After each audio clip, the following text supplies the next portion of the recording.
Hello दोस्तों, स्वागत है आप सभी का मेरे YouTube channel Sachin education hub पर। तो दोस्तों, आज हम एक जस्ट छोटा सा क्वेश्चन करने वाले हैं जो कि एग्ज़ाम पर्पज़ के लिए बहुत बहुत बहुत इंपॉर्टेंट है। ठीक है जी। तो आज की इस छोटी वीडियो में हम जनरली जानेंगे कि मैनेजमेंट अकाउंटिंग और कॉस्ट अकाउंटिंग में आपस में क्या डिफरेंस है। तो 10 पॉइंट्स का डिफरेंस करने वाले हैं जिससे आपको 10 मार्क्स बहुत अच्छे से मिलने वाले हैं। तो चलिए बिना किसी देरी से करते हैं स्टार्ट। शुरू करने से पहले आप में से किसी भी स्टूडेंट को कोई नोट्स की रिक्वायरमेंट है तो टेलीग्राम चैनल आप ज्वाइन कर सकते हो। लिंक आपको चैनल का वीडियो डिस्क्रिप्शन में मिल जाएगा। साथ ही साथ दोस्तों, अगर आपको किसी भी स्टूडेंट को कोई क्लासेस की रिक्वायरमेंट है, कोई भी ऑनलाइन क्लासेस आप लेना चाहते हो किसी भी कॉमर्स सब्जेक्ट से रिगार्डिंग, तो बहुत रीजनेबल रेट्स और फ्लेक्सिबल टाइम्स के साथ आपको क्लासेस मिल जाएंगी। डिटेल्स आपको क्लासेस की वीडियो डिस्क्रिप्शन में दे दी गई हैं।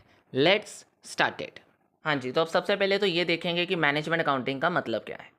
देखिए, मैनेजमेंट अकाउंटिंग एक्चुअली में एक ऐसी ब्रांच है अकाउंटिंग की जिसके अंदर फाइनेंशियल जो इन्फॉर्मेशन होती है ना, वो इंटरनल यूज़र्स जैसे कि मैनेजर्स उनको प्रोवाइड करी जाती है सो दैट वो मैनेजर्स आसानी से डिसीजन ले सकें, सही डिसीजंस ले सकें और टाइमली बेसिस पे प्लानिंग भी कर सकें। तो अगर मैं आपको डिटेल में बताऊं तो मैनेजमेंट अकाउंटिंग एक ऐसी ब्रांच है अकाउंटिंग की जिसके अंदर हम सबसे पहले अकाउंटिंग इन्फॉर्मेशन या फाइनेंशियल इन्फॉर्मेशन को प्रॉपर्ली आइडेंटिफाई करते हैं। उसके अकॉर्डिंगली जो भी एनालिसिस करना होता है वो एनालिसिस करते हैं और देन उसके बाद जो भी एनालिसिस करने के बाद जो रिजल्ट निकलते हैं उनको रिपोर्ट करते हैं, उनको प्रोवाइड करते हैं बहुत सारे इंटरनल यूज़र्स को सो दैट वो आसानी से डिसीजन ले सकें और फ्यूचर पर्पज़ के लिए प्लानिंग कर सकें। तो दिस इज़ मैनेजमेंट अकाउंटिंग। दूसरी तरफ कॉस्ट अकाउंटिंग क्या है? एक ऐसी स्पेशल ब्रांच है अकाउंटिंग की जिसके अंदर सिर्फ कॉस्ट के ऊपर फोकस किया जाता है। जिसके अंदर हम जनरली क्या करते हैं, हम ये देखते हैं कि एक प्रोडक्ट की कॉस्ट कितनी है, प्रॉपरली मेजर करते हैं हर प्रोडक्ट के ऊपर कितनी कितनी कॉस्ट लगी है, कहाँ कहाँ कितनी कितनी कॉस्ट लग रही है, इसको मेजर किया जाता है प्रॉपरली। देन उसके बाद एनालिसिस किया जाता है उस चीज़ का कि जो कॉस्ट हम लगा रहे हैं कहीं पे उसको ओवर तो नहीं किया, मतलब कहीं पे ओवर कॉस्ट तो नहीं हो रहा हमारा काम। मतलब जिसमें जितना पैसा मतलब जिसमें जितनी कॉस्ट लगनी चाहिए थी, क्या हम उससे ज़्यादा तो नहीं उसमें कुछ स्पेंड कर रहे। तो अंडर स्पेंडिंग ओवर स्पेंडिंग भी देखना ज़रूरी है। और जब ये चीज़ों की एनालिसिस आप कर लेते हो देन आप कॉस्ट को कंट्रोल करने का एक फोकस रखते हो अपने पास। तो कॉस्ट अकाउंटिंग एक्चुअली में क्या है? एक ऐसी ब्रांच अकाउंटिंग की जिसका मेन फोकस होता है पर्टिकुलरली हमने ये देखना कि कॉस्ट को, मतलब कितनी कितनी कॉस्ट हर चीज़ पे लग रही है, प्रॉपरली मेजर करना, देन उस कॉस्ट को एनालाइज करना कि कहीं पे अंडर या ओवर स्पेंड तो नहीं हो रहा, और देन उसके बाद ये भी देखना कि जो कॉस्ट हमारी एक्स्ट्रा यानी बहुत एक्स्ट्रा यूटिलाइज हो रही है उसको कंट्रोल कैसे किया जा सके। ठीक है जी। तो this is known to be a cost accounting. ठीक है। अब इसके बाद अगर हम बात करते हैं पर्पस की, तो देखिए मैनेजमेंट अकाउंटिंग का मेन पर्पस है मैनेजमेंट को असिस्ट करना सो दैट वो आसानी से डिसीजन ले सकें। तो मीनिंग में भी क्लियर हो गया था कि मैनेजर्स की मदद करना या कि वो आसानी से डिसीजन ले सकें, इसलिए जो फाइनेंशियल इन्फॉर्मेशन प्रोवाइड की जाती है वो मैनेजमेंट अकाउंटेंट ही उनको देते हैं। तो मैनेजमेंट अकाउंटिंग का मेन पर्पस क्या है? मैनेजर्स को इन्फॉर्मेशन देना सो दैट वो आसानी से डिसीजन ले सकें और उन डिसीजन के बेसिस पे वो आसानी से गोल्स भी सेट कर सकते हैं और आने वाली या जितनी भी परफॉर्मेंस वो डन कर रहे हैं उसको प्रॉपरली इवेलुएट भी किया जा सकता है। राइट। दूसरी तरफ कॉस्ट अकाउंटिंग का मेन पर्पस होता है कॉस्ट को रिड्यूस करना, कॉस्ट को कंट्रोल करना। तो वो करने के लिए वो क्या करते हैं, जनरली उनका मेन पर्पस क्या रहता है? जनरली जो मेन पर्पस होता है कॉस्ट अकाउंटेंट का वो यही रहता है कि जितने भी गुड्स हम बना रहे हैं, जितनी भी सर्विसेज हम प्रोवाइड कर रहे हैं, उसके ऊपर कितनी कितनी कॉस्ट लग रही है उसको प्रॉपरली डिटर्मिन करना। और अगर ज़रूरत पड़ रही है तो जब डिपार्टमेंटल हम मतलब जब हमने डिपार्टमेंट्स अपने बिजनेस कंपनी में बनाए हुए हैं तो पर्टिकुलरली डिपार्टमेंट में प्रॉफिट जानने के लिए हमें हर मतलब जितनी भी कॉस्ट है कंपनी की हर प्रोडक्ट के ऊपर उसको डिपार्टमेंटल वाइज एलोकेट भी करना होगा। तो ये भी हमारा एलोकेशन भी क्या है, एक पर्पस ही रहता है कॉस्ट अकाउंटिंग के जरिए। और वेरी इंपॉर्टेंटली इन सब चीज़ों को करने के बाद जो मेन मुद्दा हमारा होता है कॉस्ट को कंट्रोल कैसे किया जाए, हम उसके ऊपर भी ध्यान देते हैं। तो ये सब चीज़ें हमारा मेन पर्पस होता है किसके अंदर? कॉस्ट अकाउंटेंट के अंदर, जिसके अंदर मेनली हम क्या करते हैं, कॉस्ट को एनालाइज करते हैं, मेजर करते हैं और फाइनली उसको कंट्रोल या रिड्यूस करने की कोशिश करते हैं। ठीक है जी। देन इसके बाद यूज़र्स कौन होते हैं? देखो, अब मैनेजमेंट कह लो या फिर कॉस्ट अकाउंटिंग कह लो, दोनों के यूज़र सेम है। तो मैनेजमेंट अकाउंटिंग के जरिए जो इन्फॉर्मेशन निकल के आती है वो जनरली मैनेजमेंट को चाहिए, मैनेजर्स को चाहिए, एग्जीक्यूटिव्स को चाहिए, शेयर होल्डर्स को चाहिए और एम्प्लॉयज़ को चाहिए।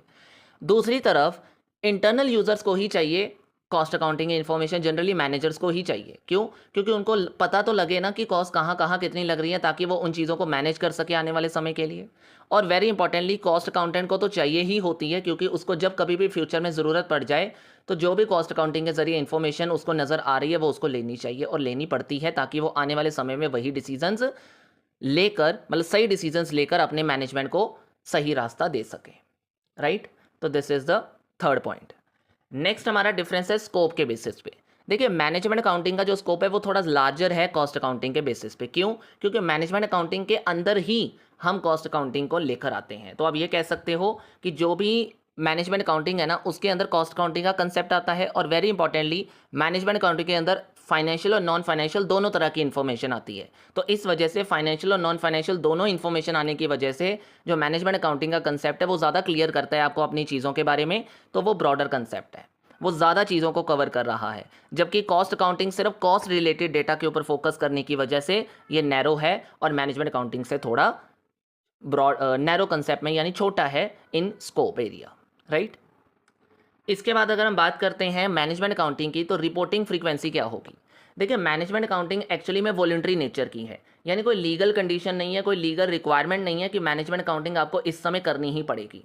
तो अगर आप मैनेजमेंट अकाउंटिंग कर रहे हो तो ये डिपेंड करेगा कि मैनेजमेंट को जब कभी भी चाहिए, डेली नीड अगर है मैनेजमेंट को तो डेली बेसिस पे आप रेडी कर लेते हो। मंथली बेसिस पे ज़रूरी है तो मंथली बेसिस पे रिपोर्ट रेडी कर लेते हो। तो मैनेजमेंट अकाउंटिंग वॉलंटरी होने के बेसिस पे इसकी रिपोर्टिंग का कोई रिक्वायरमेंट नहीं है। तो ये वॉलंटरी बेसिस पे ही यानी वेरी करता है डेली, मंथली और क्वार्टरली बेसिस पे। जबकि कॉस्ट अकाउंटिंग के लिए प्रॉपर रिपोर्टिंग फॉर्मेट भी है और प्रॉपर रिपोर्टिंग फ्रीक्वेंसी भी होती है।